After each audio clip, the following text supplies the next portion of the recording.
ఎన్టీఆర్ జిల్లా నందిగామలో మున్సిపల్ కార్మికుల సమ్మె కొనసాగుతోంది. గాంధీ విగ్రహం దగ్గర చెవిలో పువ్వు చేతిలో చెప్ప పట్టుకుని వినూత్నంగా కార్మికులు నిరసన తెలియజేశారు.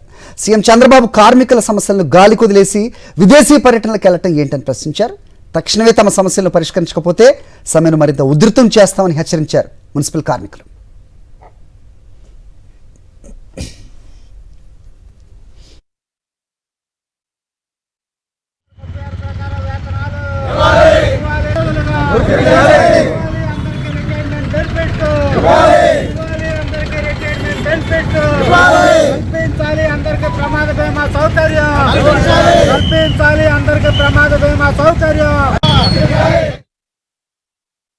రాష్ట్ర ముఖ్యమంత్రి గారు కానివ్వండి, మున్సిపల్ శాఖ మంత్రి గారు కానివ్వండి, ఎటువంటి స్పందన అనేది రాకుండా ఇంతవరకు కార్మిక సంఘాలను పిలిచి మీ సమస్యలు ఏంటి, మీ సమస్యలు మేము పరిష్కరిస్తామని చెప్పేసి ఇంతవరకు చర్చల రూపంలో కానీ ఎటువంటి పరిస్థితులు పిలవని పరిస్థితి కనపడతా ఉంది.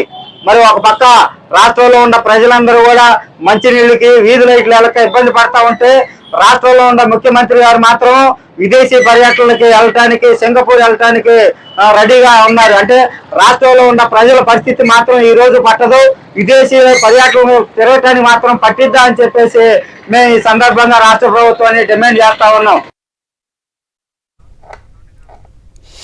పల్నాడు జిల్లా దాచేపల్లిలో పొగాకు రైతులు ఆందోళనకు దిగారు. నార్కెట్పల్లి హైవేపై పొగాకును వేసి నిరసన తెలియజేశారు. దళారులు తమను దోచుకుంటున్నారని ఆవేదన వ్యక్తం చేశారు. గిట్టుబాటు ధర కల్పించకుండా కూటమి ప్రభుత్వం మోసం చేస్తోందని మండిపడ్డారు. వెంటనే ప్రభుత్వం స్పందించి కనీస మద్దతు ధర కల్పించాలని డిమాండ్ చేశారు. లేదంటే తమ పోరాటాన్ని ఉధృతం చేస్తామని హెచ్చరించారు పొగాకు రైతులు. హైవేపై రైతులు ఆందోళనకు దిగడంతో భారీగా వాహనాలు నిలిచిపోయి ట్రాఫిక్ తీవ్ర అంతరాయం ఏర్పడింది.